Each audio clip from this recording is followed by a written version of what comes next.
Peter King at the Saints-Chargers joint practice. Peter King is going to tell us his takeaways from Saints training camp. I wasn't even going to do a video today. Today is Sunday, the day of rest, the Lord's Day. I was going to take it easy, and then I saw this come across my timeline, and I said, you know what? I got to react to it. I got to watch it. The people want to know. So let's go ahead and see Peter King's takeaways from Saints training camp. Peter King in Costa Mesa, California at the Los Angeles Chargers training camp. And I'm here to tell you the three things about the New Orleans Saints. The Saints were on hand for 2 days. All right, well, let's hear it. Come on, Peter. With the Chargers. And a couple of things stood out. But number one, without any question, the biggest difference in this team, as Coach Dennis Allen told me, is the simple fact that they have a quarterback now that everybody in the organization is confident in and feels that it can win with. I've said it a million times. It's a palpable feeling in the streets, in the city, amongst fans, and certainly in the locker room. On the field, you can tell the first drive. You know, I'm filming this before the second preseason game, so all we have currently is the first drive that Carr was on. But you can see it. Like, you can see in the huddle, out of the huddle, at the line, the receiver, like, everyone just seems to believe that he's the answer. And sometimes that's all it takes. Like, sometimes that's more important than actually being the answer. Having your teammates believe that you're the guy, you can win, you know, you're the leader, all that stuff.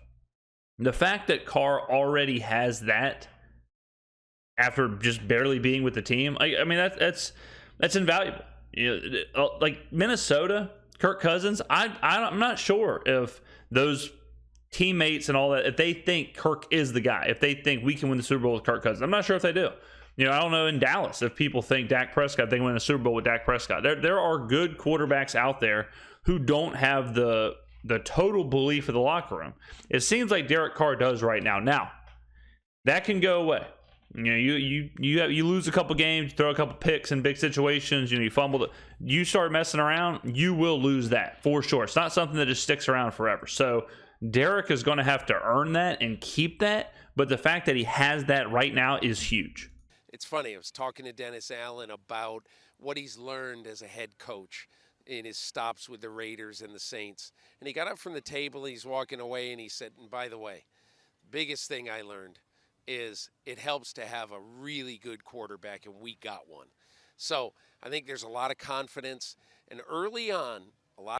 Man, I mean, it does help, but if you're like Jameis Winston sitting there listening to Dennis Allen say that, if you're Jameis Winston, you know, in the back of the room, and you hear Dennis Allen drop that little nugget, I mean, you got to be like, wow, that was a bit of a shot there, Dennis, to poor Jameis or whoever else, you know, has played quarterback. Like, I understand that Dennis has to say things to make Derek look good, but it also is like, look, Dennis, yes, it helps to have a good quarterback, but he's played one drive. Let's focus on what you're doing, Dennis. Let's focus on being a head coach. Let's not just heap praise on Derek. I'm glad we are, but you got to do some work too, Dennis. A lot of people in the Saints have basically been watching and seen the bond between Derek Carr and Chris Olave, last year's first-round pick. It could be a huge year for Olave with the Saints. Number two, so I think right now one of the things you're looking at with the New Orleans Saints that's a little bit different from last year, they're going to be missing David Onyemata on that defensive front. He was a real difference maker. They're counting on Nathan Shepard, a veteran. The defensive line certainly has to become something. You know, the defensive line, that's the one area, you know, I've talked before about how all these other areas of the team are basically returning star players or returning people who have been there for a long time, or veterans, or however you want to phrase it. The defensive line is not. The defensive line, I mean, Cam Jordan is there, obviously, but this is kind of a new look front, and the Saints defense is good. The Saints defense is supposed to be good. And in the NFL, that starts with the defensive line. You know, can they get to the quarterback? Can they shut down the run game? Who's going to step up? Is Brian Breezy, is he going to be, you know, our draft pick from this year? Is he going to be a guy who comes in and plays immediately, like, and makes an impact? Is Cam Jordan going to have a good year, or is he I mean, it almost seems unfair for the defensive line to have to continually lean on Cam Jordan, but will someone else step up? I think if you look at the rest of the defense, you have Pete Werner and Demario Davis, guys that have been there. You look at the secondary, you've got Tyrann and Marshawn Lattimore and Adebo and Alontae Taylor, and same guys as last year. But then you look at the defensive line, and it's some question marks for sure. So that will be something we see early on. Is will the defensive line, like what kind of defensive line will they be? Will they be a pass rushing one? Will they be a run stopping one? Or will they be a liability? In his 6th year to come in and try to win that spot and to make sure that this team is not only all about Cam Jordan on that defensive front. Yes, thank you. Number 3. Yeah, let me go back to that. That is great point by Peter King, even though I kind of made the point before him, but whatever. Good point. It doesn't need to just be Cam Jordan and those other couple of fellas. It needs to be Cam Jordan and a good defensive line. Like, everyone needs to be making things happen. It can't just be these guys over here just kind of doing whatever. Hopefully Cam makes a play. It needs to be the whole defensive line is a threat. The whole defensive line can make plays, and Cam can be an anchor of that. But just leaning on him to be the only real threat on that defensive line, that's not helping anybody.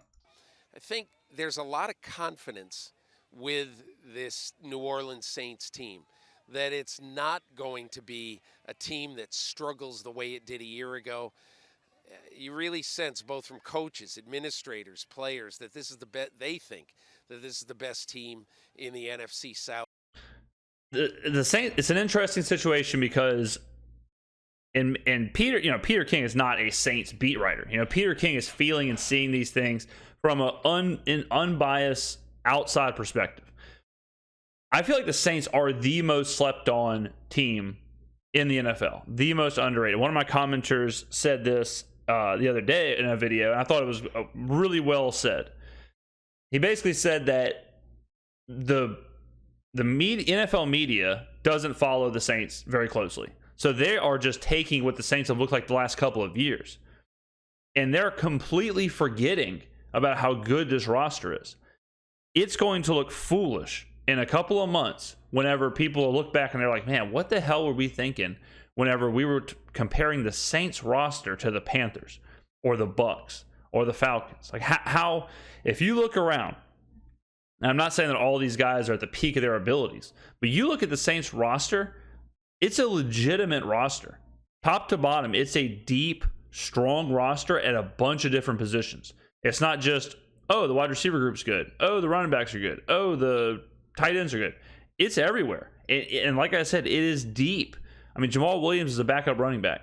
Michael Thomas is the second threat at receiver. We have 4 tight ends. That's not even counting Taysom Hill. There's a lot happening on this team.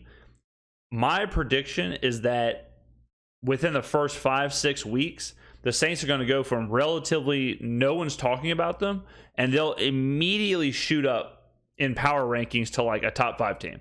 I think people are going to take the Saints very seriously, very quickly, because their schedule's so weak, and they seem to already, just the hype that I've seen the Saints get after the first preseason game, after the first couple of real games. And I mean, I think, we play, so we're going to open up with the Titans, and then we play the Panthers on Monday night, and then we play Green Bay and the Bucks. So 4 games in, we could be 2-0. We could be 2-0 in the division. We could have a win on Monday Night Football. Like, within those first 4 games, the Saints could make a huge step towards the NFC, towards winning the division. That's why I keep saying we're going to know quickly. We will know immediately what kind of season this is going to be. It's not like we got to wait 8, 9, 10 weeks. By week 5, after those first 4 games, we will know exactly what kind of team, what kind of season, what we're in for. And that I think they'd be surprised if they weren't a double-digit winner and a division winner with a home playoff game in January. I mean, yes. Agreed. I'm saying it. Peter's saying it. The team is saying it. This is not a team that's 8 wins, 7 wins, 9 wins. This is not a rebuilding team. This is a team who thinks they can win. And not just thinks it, but expects it. They expect to win. They expect to win the division. They expect to be hosting a playoff game. They expect to be double-digit wins. They expect to be in the conversation for the NFC. That's a lot for a team that has struggled the last couple of years. For a team to struggle for multiple years in a row and then all of a sudden turn it around to where they're walking around, strutting around, expecting to be a division winner, playoff team, double-digit win team, that mindset, that culture shift, very rarely do you see that. It really does feel like the culture shift that happened when Tom Brady went to Tampa Bay and Matt Stafford went to LA. The LA one's a little different, but the Tampa one, they were 8-8. They were an 8-8 team. As a wild sentence. They were an 8-8 team, and they immediately said, "We're the best team in the NFL." Immediately said, "We're going to the Super Bowl." No questions asked. Immediately said, "We're going to win the division. We're going to win the NFC. We're going to go to the Super Bowl." And they did it. The Rams were a good team and got Stafford, so it's a little bit different. They probably should have expected to be good. But the Buccaneers, culture shift, mindset shift, all that stuff, Derek Carr is not Tom Brady, but it feels like that from like outside the team looking in at the team.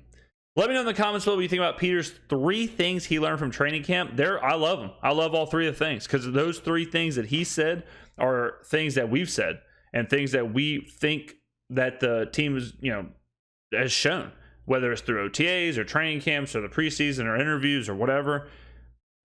The fact that Peter's saying that it's one thing for me to say it. I'm biased. I'm a fan.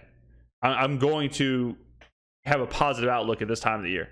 If the Saints looked like garbage, Peter King would tell us they look like garbage. Peter King has no reason to gas the Saints up. So he's telling you those 3 things. He believes them. He sees them. Peter King is a smart guy. He's been around the NFL for 40 plus years now. So I'm telling you guys, everything is pointing the way of the Saints. Let me know in the comments below what you think. Thank you for watching. I will see you in the next video.